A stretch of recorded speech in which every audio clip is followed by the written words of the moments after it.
My name's Emmanuel Mbugwa, Country Manager, Avenews, Kenya, a fintech financial company that is supporting Agri-SMEs by offering tailor-made financial solutions to help them grow their business and also meet their business operational needs. So here today, we were doing the Avenews KE launch. Not to say that Avenews Kenya is a new company. We've been in the market for the last 3 years. Interacting and potentially financing and supporting Agri-SMEs.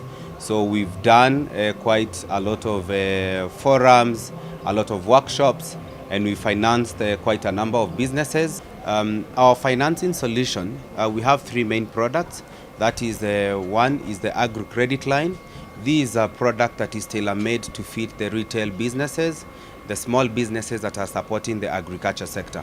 So what we do, we go and interact with the businesses, we assess their needs, we assess their operations, and we empower them by providing working capital to enable to get enough stock so that they can continue running their businesses. We have a second product that is tailor-made for suppliers, and this is a product that enables suppliers to unlock working capital that is tied with their buyers because they are oftenly paid in terms. So again, you can already see that already with those 2 segments or those 2 financial products, we've already taken care of the bottom tier agri-businesses who are retailers and traders.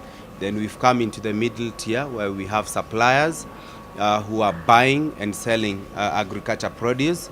And then our last product is called agri-business financing.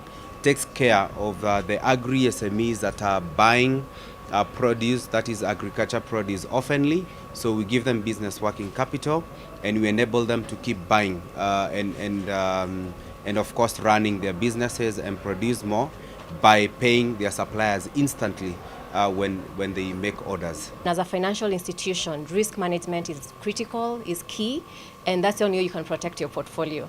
As we mentioned earlier, agri sector is very risky. However, because they have the capacity from a risk point of view, from data point of view, from a digital point of view, we are able to not only support our clients, but also have a very good portfolio. In the lending space, credit risk is a big issue. So we have default risk. So you give somebody money and they choose not to pay on time. We have loss risk. You've given them money, you have a security, but you're not able to recover. And then we have exposure risk. So all these risks, we are able to quantify and support you. Now, why do lenders avoid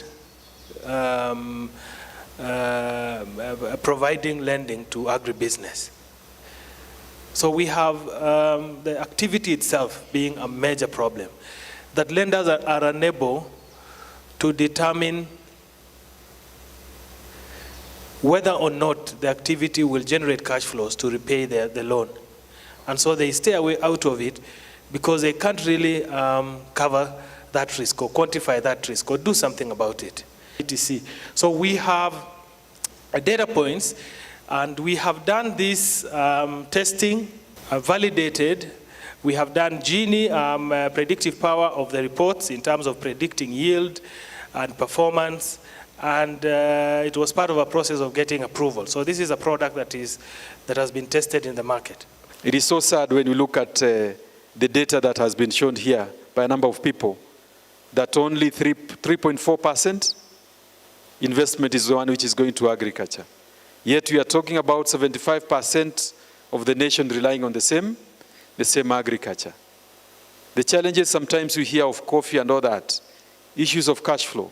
Data is helping us so much. Digitization is helping so much. Farmer is assured that his product is going to be sold and you can be able to track that one. So we're all working for this nation to make the nation grow. It is our future. It's the future of our children.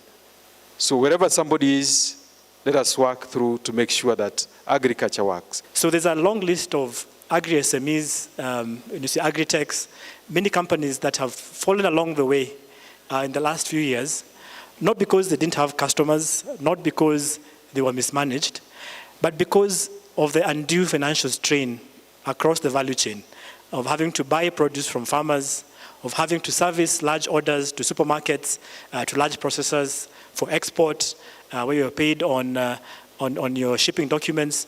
So that's what Avenews is doing, I think, is very opportune and very spot on.